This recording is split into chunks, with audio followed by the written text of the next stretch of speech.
ఇంట్లో వాళ్ళెవ్వరూ దీన్ని కట్టుకోరు. దీన్ని పక్కన పడేయండి.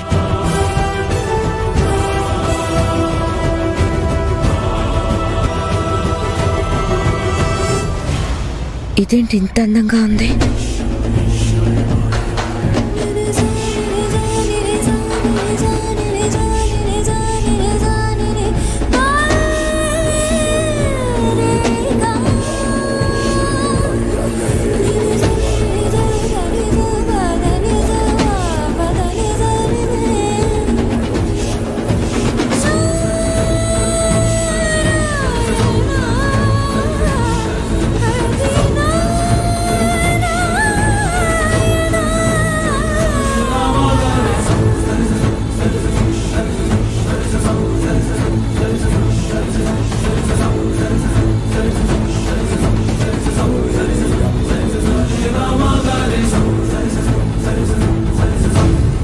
హే, నువ్వేంటి ఈ చీర కట్టుకునొచ్చావు?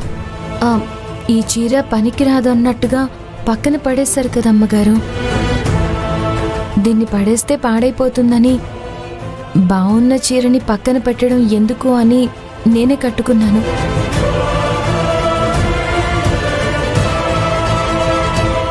పైగా కొత్త చీర అన్నారు కదా. అన్నావు సరే, నువ్వు దీన్ని కట్టుకొస్తే తర్వాత ఏమవుతుందో ఏంటో అని టెన్షన్గా ఉంది.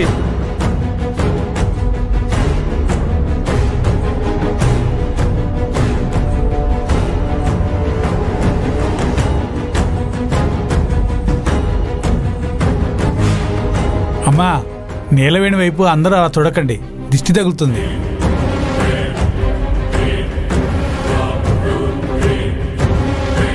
అమ్మవారి వైపు చూడండి, చల్లని చూపు మీ మీద ఉండేలా చేస్తుంది.